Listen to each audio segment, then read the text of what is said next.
Hi, I'm Jordan Owen, driver of the Craft Automotive Repair Services number 68 Chevrolet Cobalt. I race in Sunset Speedway's Bone Stock Division, and you're watching ONTrack Weekly.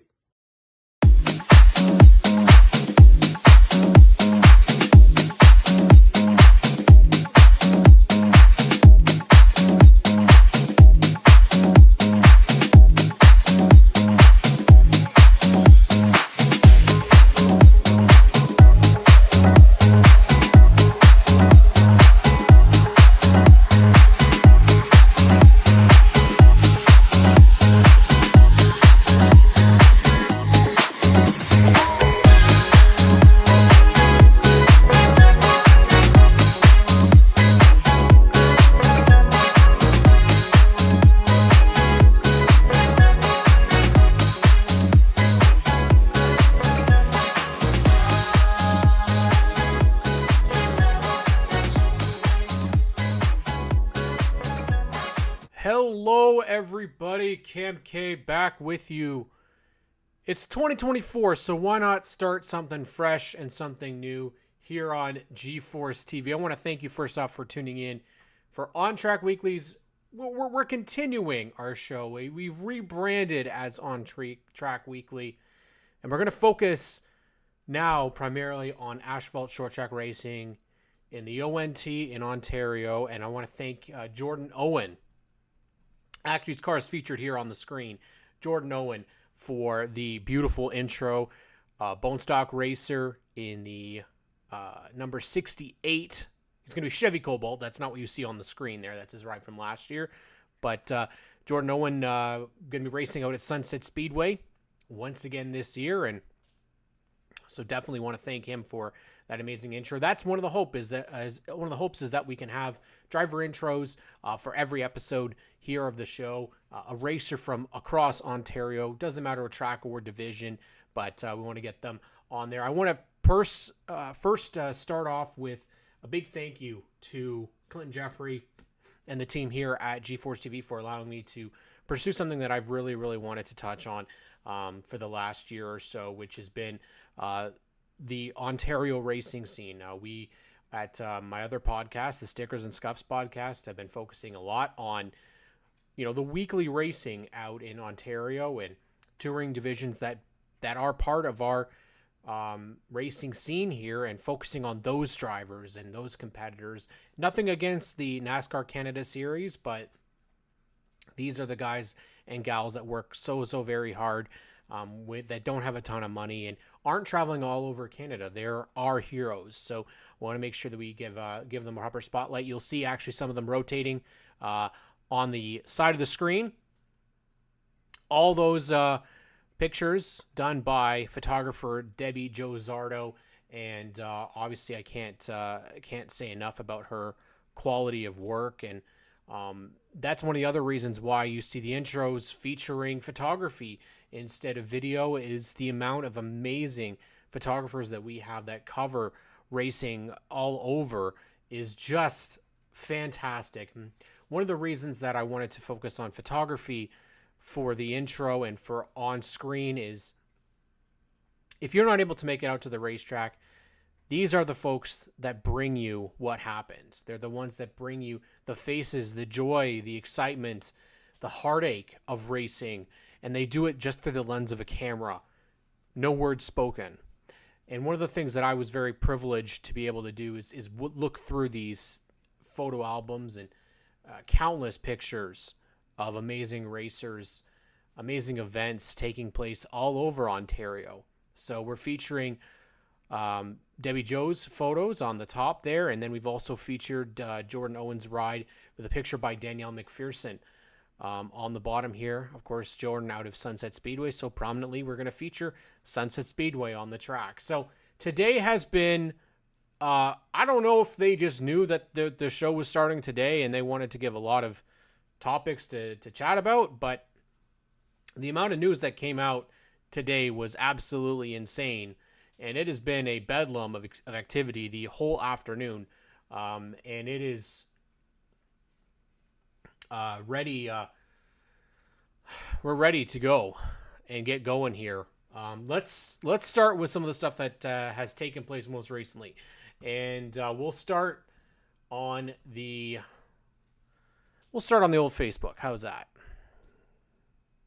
Well, we have to start off with something that's beautiful. And I'm going to move my ugly mug over a little bit.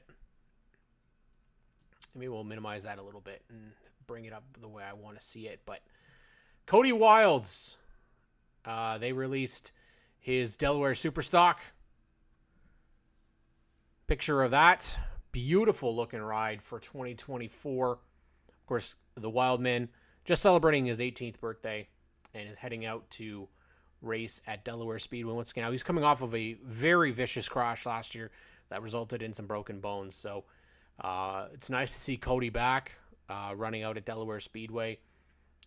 Hopefully, they'll be running still once again on Rogers TV London.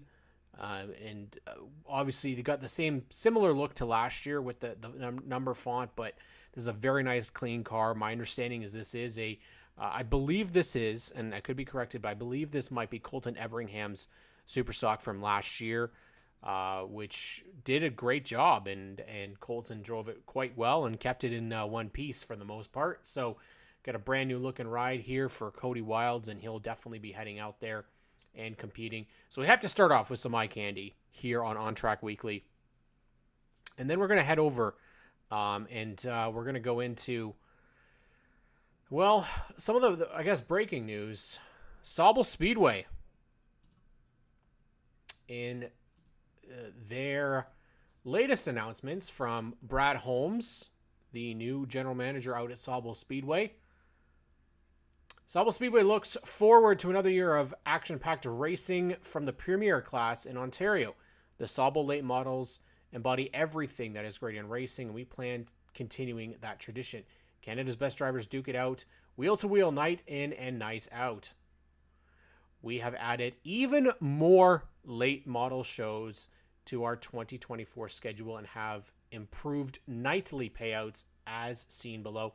Attached is the regular racing payouts. Boss of the Beach and Points Funds payouts will be announced in the future. So all of a sudden now, we'll get to some other conversations regarding late models in a little bit, but all of a sudden now we've got a track that's putting up $2,000 to win weekly for the late models. And if we actually look here, every single night in 2024 for the late models will pay $2,000 to the winner. We have some people that have chimed in on social media. Nobody other than inaugural APC champion Dale Shaw saying that's good money to win. This is what's going to happen. There's been a lot of conversation today about divisions that maybe this isn't going to work. And we're seeing people leaving. Primarily, it is the United Racing Series APC late model division. We'll get to them. We'll get to the announcements that many people made today. There was, unfortunately, quite a lot of them. We'll update you on the information that we currently have for the United Racing Series in 2024. And then we'll also head over and talk about the Oscar Hot Rod schedule and the Oscar Modified schedule. They were also released today. Now, what we hope to do here on this show week to week is also bring in guests that will be able to talk about these conversations. Today, we're not going to do a guest. We're going to go through the news that we've got. Week to week, hopefully, we will go through our roster lists as who we have in our guest roster, who we have as roster members for each track. This is what we hope to see. If we can get a good field at Sauble Speedway, which I think with this, they really can, there might be some hits elsewhere coming to the United Racing Series. I don't know if they were unexpected. I think the people in charge of the United Racing Series very well knew that with rules changes, streaming changes, there's going to be change. Now, whether or not it's true or not, my understanding is, the rumor is, this was expected. These changes were going to cause this to happen. Not so much a mass exodus, as much as people are saying it is, but more realistic exodus. Is that people maybe just are not willing to make the changes. As Joe Chisholm said on Racetime Radio with J.R. Fitzpatrick, JR talked about the cost of changing and the cost of making these changes to rules. It happens in every racing series every single year. I think that there's long term. And I think that what we've talked about as well in the past is the decisions made are for long-term future for the APC series.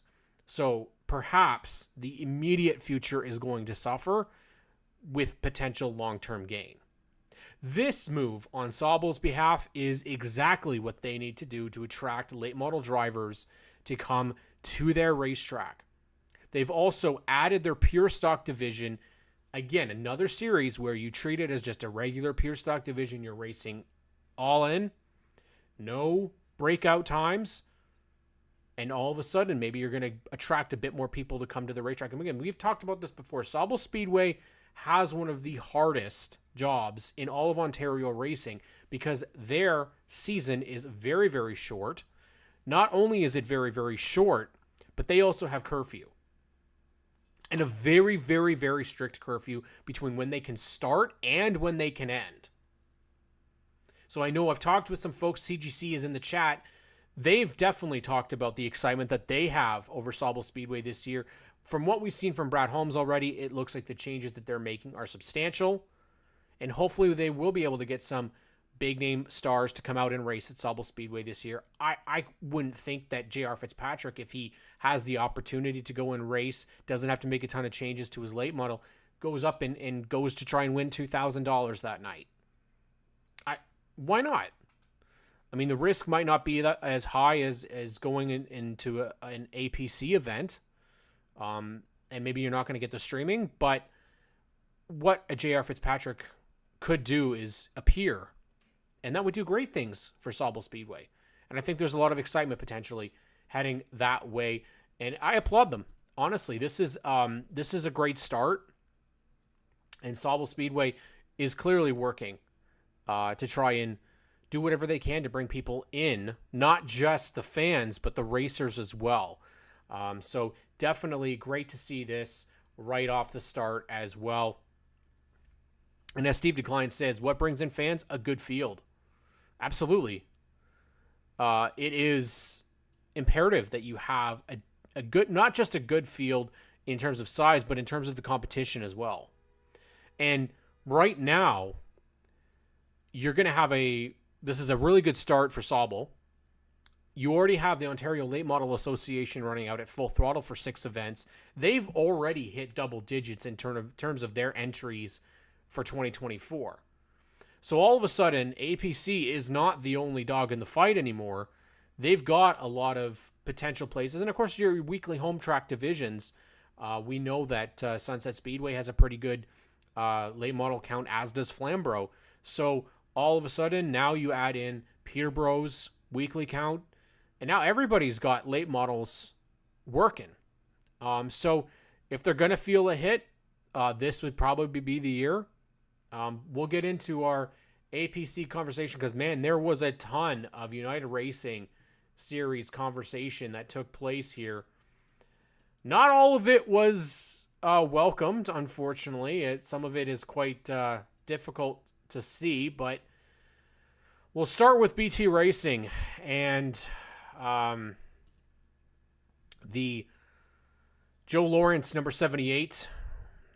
BT Racing posted, figured I would jump on the announcement wagon with the others. BT Racing will not be returning to the APC Tour.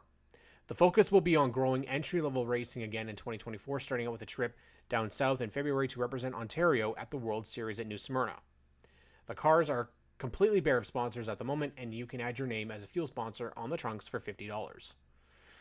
So, not so much in terms of news. They're just not going to be back.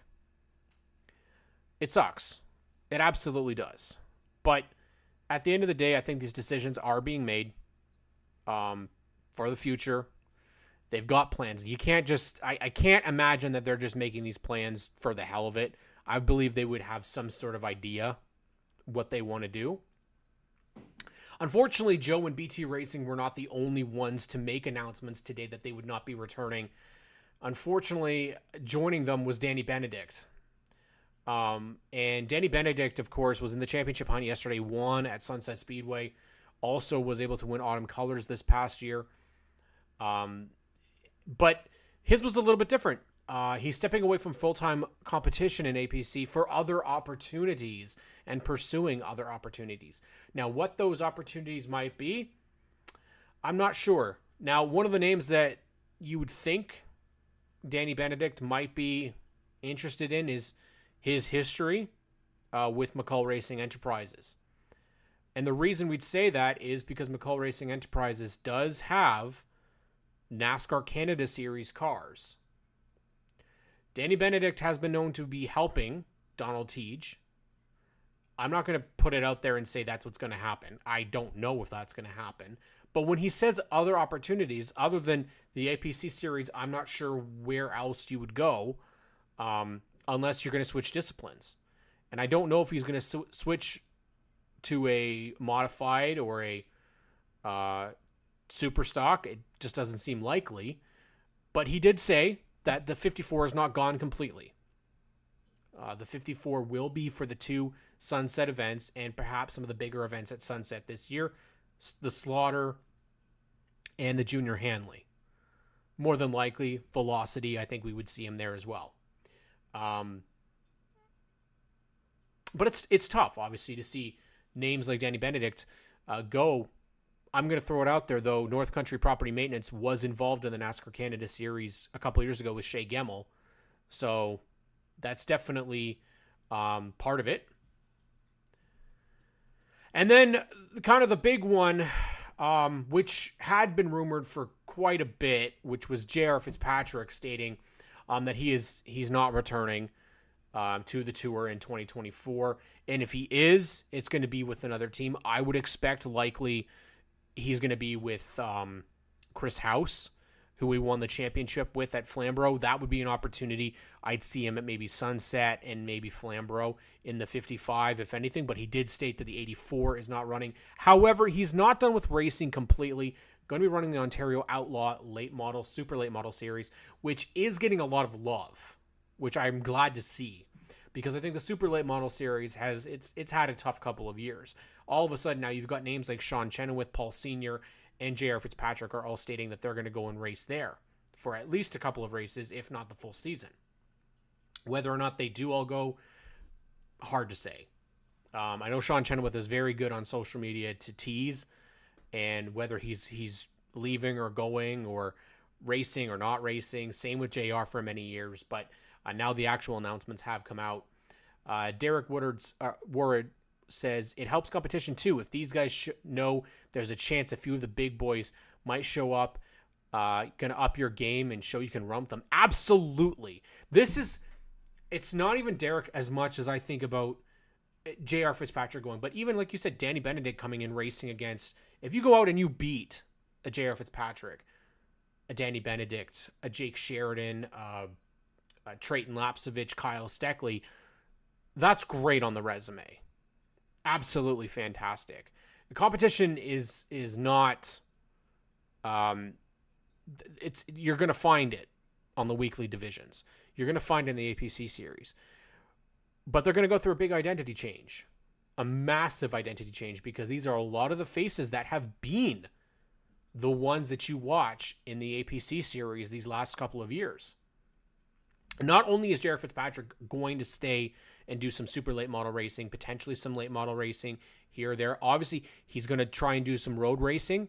He's been working on his road race car, a beautiful little race car. Not only that, is the guy really, really, really wants to race a NASCAR Canada race out in Newfoundland and in Riverside. So if there's anything I want to see is Jared Fitzpatrick get that opportunity to go back and finish his career in the NASCAR Canada Series. If it's not full-time effort, even just to do it in front of his parents. He's also going to go and race in the U.S. And we've seen a couple of names. Chase Pinsino, who's also off the tour for 2024, as far as it looks like, at least for right now. And Connor James from the Ontario Sportsman Series, going to run the CRA Street Stock Series. There's a lot of change here. And there's either going to be somebody come up and step in to that spotlight and take it to everybody else. But then there's also big question marks as to who. We haven't heard yet of anybody moving up. The only name I could think of that maybe would move into the APC series would be Cole Quinton. He was definitely leaning, I think, a little bit more to doing those, but whether or not he can even do a full season, I'm not sure. So those are the big departures. Where we did get some clarification, though, of somebody who is returning is the Polar Blair Wickett. He will be back for the full championship in 2024. Now, he's not the only one. We do have some people that are back. Whether they're going to be running for the full season or not, it remains to be seen. But I did get a message, actually, while I was live here. I'm just going to make sure that, and this is what happens when you're live, is that sometimes you do get, we get messages. Yeah. So to confirm, and that's what this message is regarding, I've got some more tidbits here on people that we can either expect to be back full-time or at least back in the series. Sean McGlynn has confirmed that the one car will be back, whether that's a part-time run. More than likely it will be. Josh Stoddy, I think we could bet, is more than likely going to be back in some capacity. Danny Benedict for the Sunset races. Tyler DiVincenzo is now confirmed. I've got a message from him, from his team. They are confirmed to be back full-time in 2024. And then, of course, Blair Wickett. Now, whether or not there's a ton more that are going to be full-time, we don't know about Kyle Steckley yet, which championship he's going to be chasing. We don't really know what's happening with Trayton Lapsovich. Likely is I would think he's going down south. There's not been an announcement yet. The other question mark right now is the Superstocks. And it's been awfully quiet for the Superstock division. The Quick Wick Superstocks, at least that's what it was previously, was the Quick Wick Superstocks. Haven't heard anything of the sort on it. I've had different conversations with people, different rumblings regarding what the site is, and it seems like no one really seems to know. There seems to be a lot of, I wouldn't say discourse, but a lot of question. And whether or not the series is back in a full capacity of 6 races, your guess is as good as mine. I'm hoping some of the conversations that I had today with some sources that they did say that it is sticking around. Maybe not in the capacity that it was last year, but a lot of questions still. And noticeably, the schedule was not released yet. And the Oscar schedules were released today. So the final shoe to drop. But as of right now, Connor Ellis in the Oscar Hot Rods. It doesn't look like the post that I had put up here has updated fully yet. But expect at least a couple more confirmations, I believe, for Hot Rods as well. Ryan Cowan, the famous number 13 Pontiac Bonneville, going to be back out there once again. Oscar Modifieds, Wally Wilson, Steve Trendell, David Mathers right now are names that I'm pretty sure are going to be back. Wally Wilson has confirmed. I believe Steve Trendell as well has confirmed as well. Not full-time effort for Trendell, but and then not returning. Yes, unfortunately, we do have to have this list as well. Andy Kamrath didn't run the full season in the mods last year, but he is fully stepping away from full-time competition, focusing in on the next generation of Kamrath racers.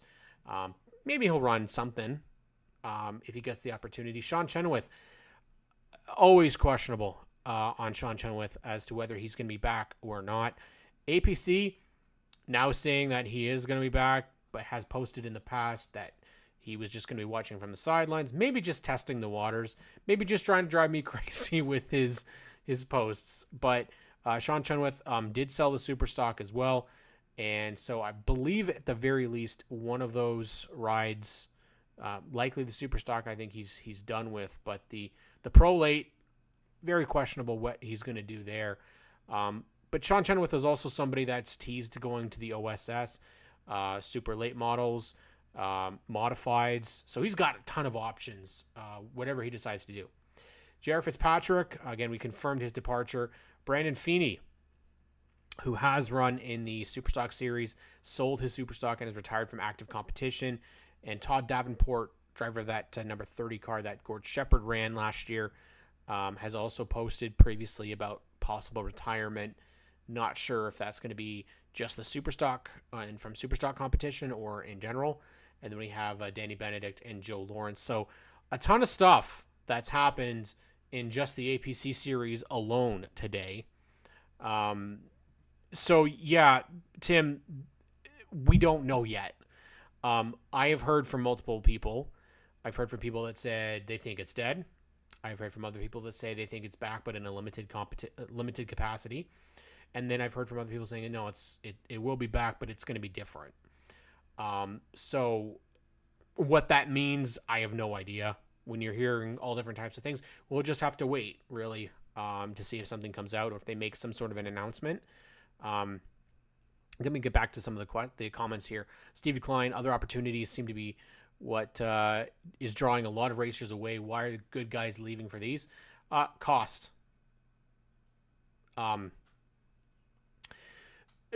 There's J.R. Fitzpatrick mentioned something about rule changes that were costing the teams money.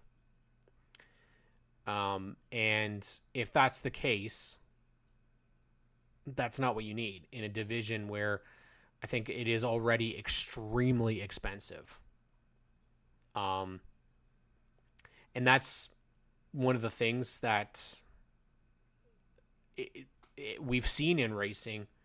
The cost is everything. And unfortunately, costs in everything are really high. We really don't know. Throughout the Ontario Sportsman Series, to Outlaw Midgets, to Bone Stocks, to Super Stocks, prices are crazy everywhere. You have people that are selling bone stocks for crazy prices. And unfortunately, it starts at the top and it filters down. And I think that's where there's going to be a lot of things are going to have to change. Price points, payouts. It is a tough time to try and get the money and the revenue to be able to race. But Steve, in my opinion, I do think that has to do with that has to do with why people are not going to return. But again, why are these decisions being made? Ultimately, there's people in charge. They have an idea. They're the ones that are going to be making these calls. And if they work, great. If they don't work, darn. Ultimate Racer says, any chance Kyle Steckley gets a full-time Canada Series ride from Pops? He's not just going to give it to him. The one thing that Scott Steckley does not do is hand out. We've actually had this conversation when we did a shop tour at 22 Racing. And funny enough, in that conversation, he said that, nope, Kyle's got to be the one that does the pitches for sponsorship. He's the one that's got to be in the meetings. He's the one that's got to work on the car. And whether or not he does, I think at the most right now that I think that he's going to have limited starts. Yeah, thanks, Tim. I think he's a little bit late, eh, Tim? Kevin? Yeah, so unfortunately, that's what happens. I'd love to say that he'll get it and he'll get a full-time ride. I think it all comes down to APC and what they want to do. So, but the news obviously didn't stop, as man, it was such a busy day. But Oscar released schedules today as well. And take a look at your 2024 Oscar modified schedule. So nothing too crazy in terms of what we see here. They've got pretty much very similar to what we've seen in the past. We've got Sunset, Flamborough, Sauble, back-to-backs at Delaware, Full Throttle, Peterborough, Sauble, Sunset, Delaware, Flamborough, and then we end at Autumn Colors. It is, again, very nice, spaced out 12 events all over Ontario. Modifieds as well. It's a very big question mark as to what the field's going to look like. You look at some of the names potentially back, potentially not back. I even got a message today from a full-time competitor from last year saying TBD. No idea what the plans are going to be. So hopefully we do get to see them. I'm a huge fan of the modifieds. I think they're a ton of fun. Lots of great drivers in them. And Steve mentions here, as a single owner, I can't afford the cost of running a single bone stock. But with 5 owners, we can run 2 now. But he also says the cost is not just dollars. It is also a time commitment that is huge. Pops pointed that out, and I think that is part of the issue.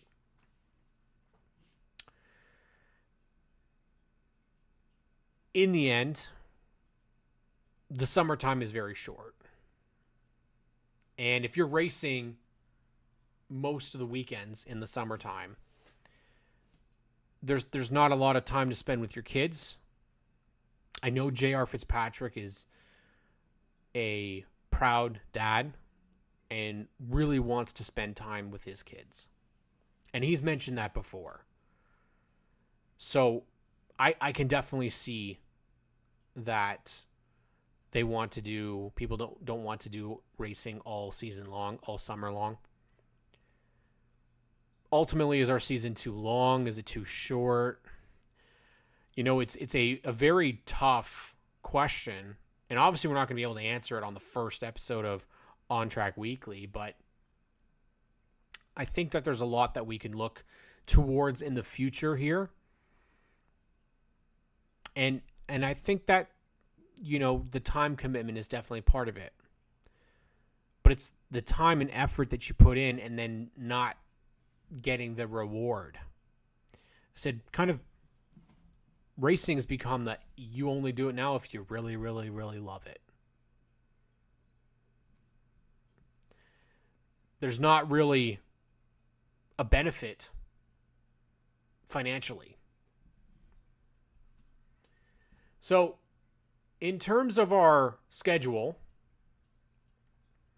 the Hot Rods is pretty well similar. You got Flamborough, Sauble, same types of tracks is what I mean. But oddly enough, what I would like to see, if there is question marks regarding the super stocks, is if there's issues with that, then these schedules I think would match a little more, because super stocks typically do run with the APC series. I don't believe I know they've done a couple one-offs by themselves, but I don't really think that works. I think they need to kind of be there as a companion event. Flamborough, Sauble, the races at Delaware to be alongside with their competitors in the modifies. Peterborough, Sauble, Sunset, and interesting enough, this is the interesting thing, a race at Sunset. Combination event. Likely you'd see your weekly racers from Sunset Speedway and your Oscar Hot Rods all together. Delaware Speedway, Brighton, back on the dirt. Always a good show at Brighton Speedway, Flamborough Speedway, and then Peterborough to wrap it up. So 2 12-race schedules for the Hot Rods as well. An interesting schedule, for sure. Mike says, or Pop says, my grandkids come first, but they love it and we have the beach. Not every racetrack, though, is lucky that has a beach right near it. And that's unfortunately the truth. So far, made some great progress in news coming out for 2024. The APC series, obviously, Oscar getting their schedules out. Cody Wilds. Now, there's obviously going to be people that are not so happy with the schedule. Not so happy with streaming. Not so happy with the names leaving. It happens. We talked about it before, time and time again. It happens. And at the end of the day, decisions are going to be made regardless. But I actually think APC and United Racing Series having a bit of a rough year, as Steve says, is going to help the Ontario racetracks. Because all of a sudden, those names that maybe aren't going to decide to race because of the cost, maybe they'll go elsewhere. I mean, you could easily look at Full Throttle this year. Full Throttle has already boosted their late model division quite significantly in what was a track that I think is a little bit difficult for some racers to get a hang of. But now all of a sudden, you have the Ontario Late Model Association that's been formed. Now, we're going to look a little bit more into this because the Ontario Late Model Association, I'm not as familiar with. This is now, as my understanding, your weekly late model division out at Full Throttle is no longer. You're going to have the Ontario Late Model Association instead. So, is this a good thing? It gives somebody else a chance to race. Do I think that we want to have 24 potential late models running at Full Throttle? No. We don't need bent up race cars.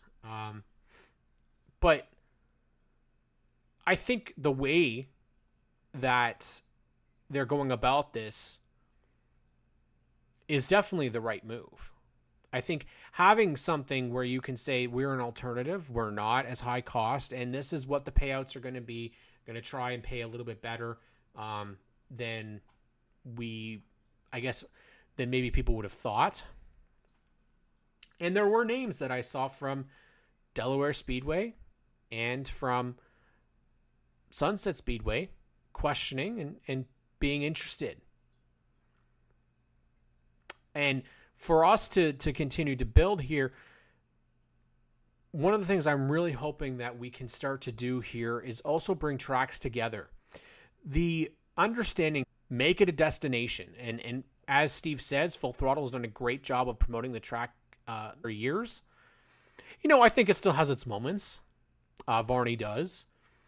It's definitely a little bit different than what you'll see elsewhere. But this is the opportunity with situations with the NASCAR Canada Series, racing now a lot of out-of-province races, and, of course, with your APC Series going through a significant change, this is the time for home tracks to take advantage.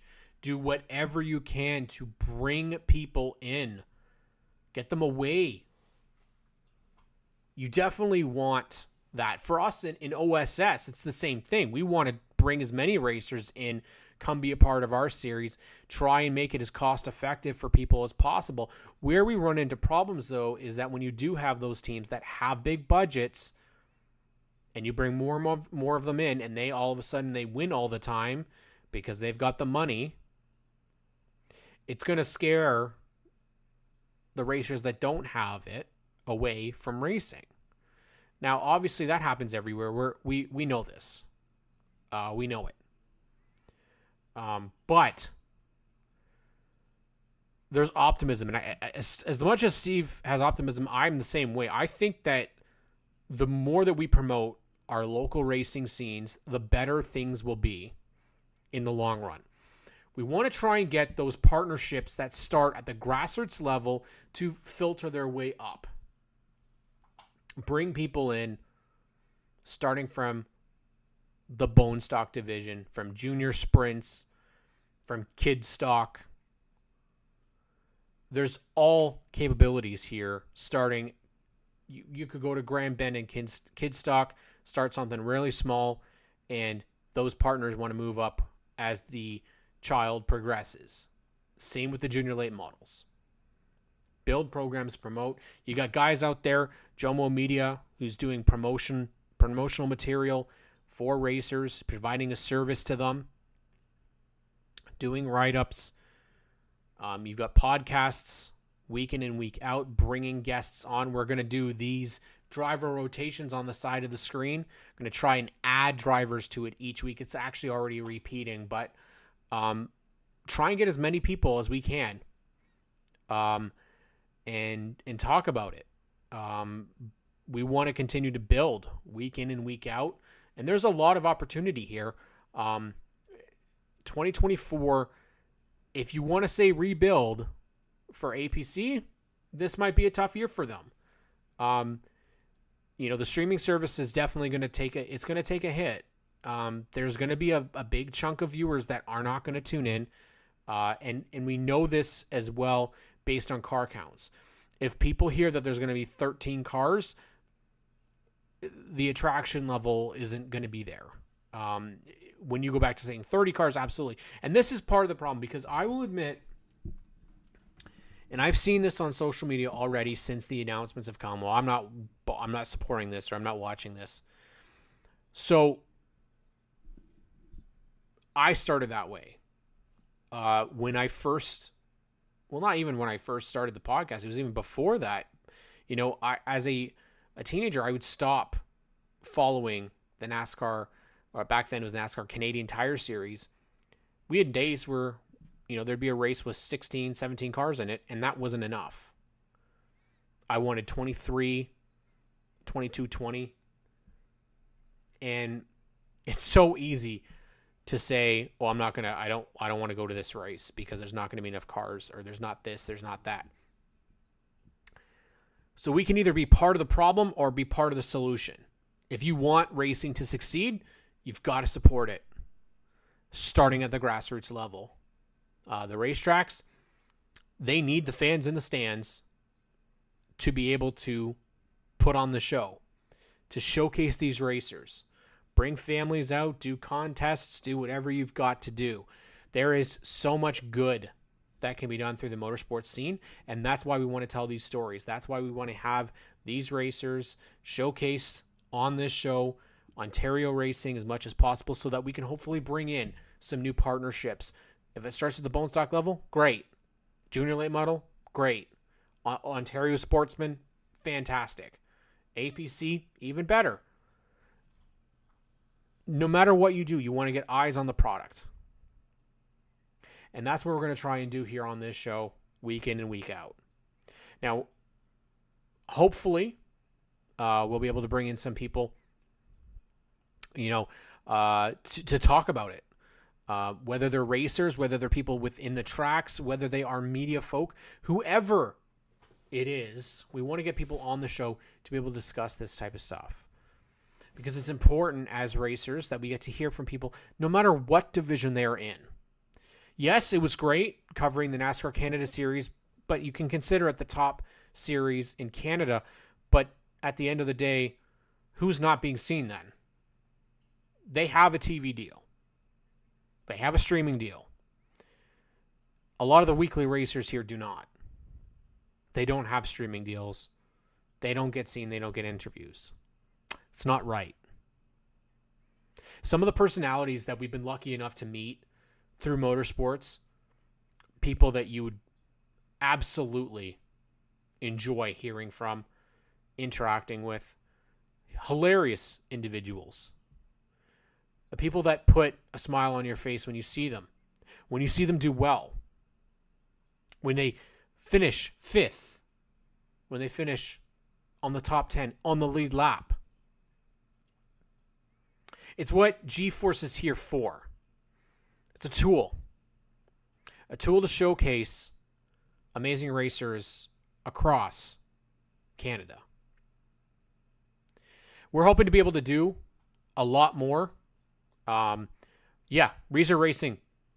Bring back pit interviews. Bring back any. And this is the way. I don't want to see videos becoming viral because of swearing or because of bad wrecks. Let them become viral because of the people that are in them. I want to see more than just podcasters doing it. Racetracks doing it. Racetracks need to be able to promote their racers. If your racers are on podcasts, if they're on TV shows, share it. It's this pull back and forth. Well, we don't need you, or we don't need you. Actually, tracks need racers and racers need tracks, and you all need to work together. I know it sounds so cliche, work together. But bringing the content to the people, and I will put this in perspective. I don't know TikTok very well. I'm a 32-year-old veteran of technology, but I don't know the new technology as much. Now, TikTok's been around for quite a while. When I went on it pre-COVID, so 2019, 2018, it was a little hard to navigate, to post. It's changed since then. Our little podcast that I host with Graydon Bunn, we put content on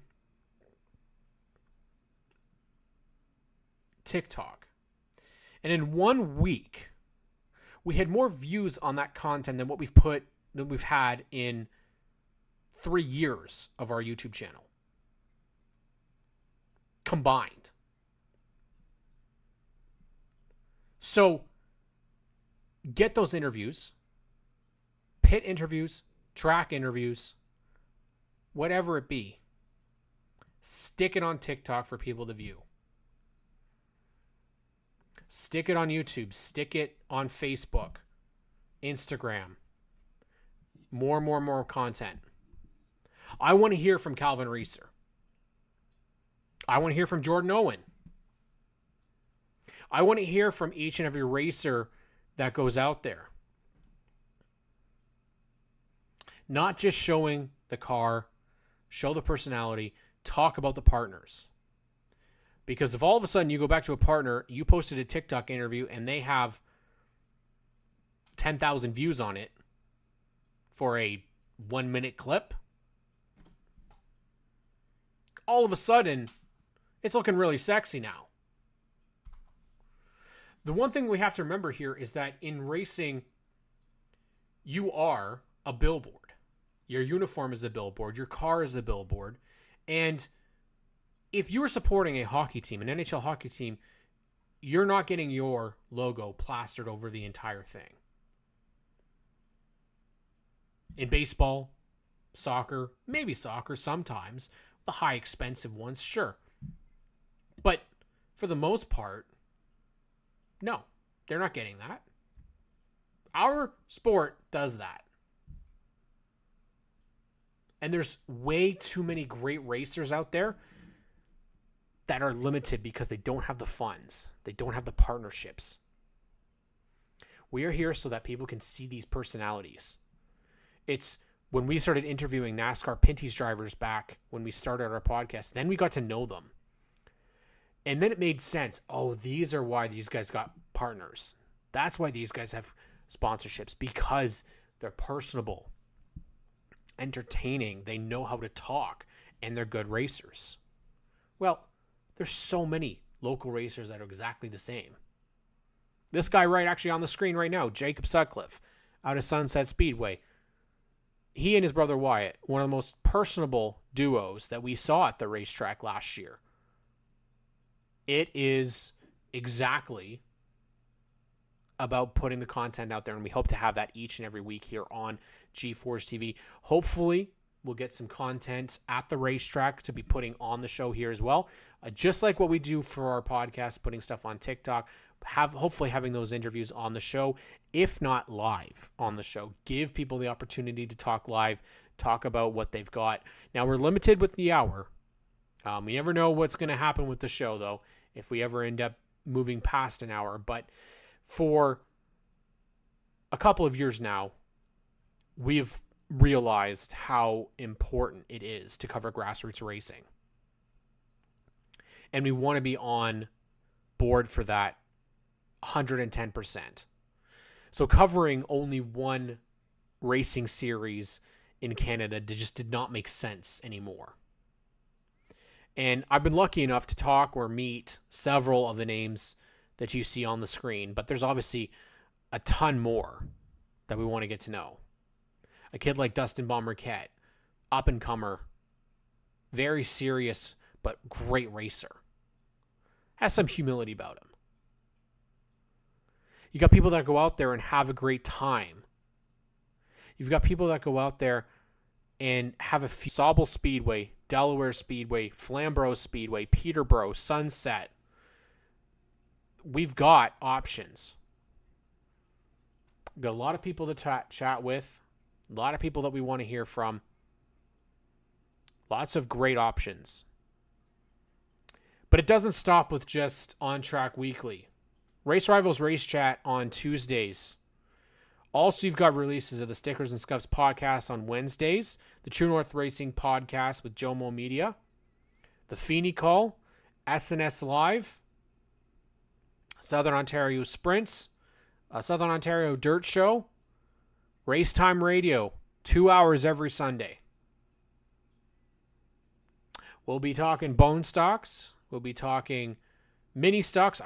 Man, I love a mini stock division out at Sunset Speedway. Give me a mini stock division anytime. Pro late models, modifieds, junior sprints, outlaw midgets, Can-Am midgets, and of course our favorite Oscar hot rods, or maybe just a hot rods out at Sunset Speedway too. Lots of stuff to talk about each week, and we'll have, if you want to be a part of our show, reach out to me on social media. If you would like to be a guest, if you'd like to do an intro, just like Jordan Owen did, send it to me. I'll try and make sure that we can use it. And when you do it, mention your partners. Hi, this is Tyler DiVincenzo, driver of the number 97 late model and the APC series. You can find our story on Facebook or Instagram. You're watching ONTrack Weekly. Those who tuned in tonight, I want to say thank you. I'm not going to lie, even though I've done 70 episodes of the Power Hour previous to this, done the Stickers and Scuffs podcast for 3 years, been a guest on some others, you still get nervous. Nervous when you're covering something completely different. And it's different because I just haven't done it before. But the love and passion that I have for motorsports makes me so thankful that we have an avenue and an outlet to share it. We're going to see how well this year goes. We're going to build, hopefully get some, like I said, I'm excited. I want to hear from these racers. I want to have people see their interviews, tune in week and week out. We continue to grow this. G-Force TV I've thought of before is having an option of, if you can fill 5 days worth of podcasts or coverage or racing on the network, it's a race fans' dream. And sure, we've had some changes that have taken place. That's going to happen. But if we're able to get options like the Autumn Colors Classic or the Junior Hanley, special events, even if they're on G-Force Lite, if you couldn't make it to the actual race, get to see it afterwards, absolutely.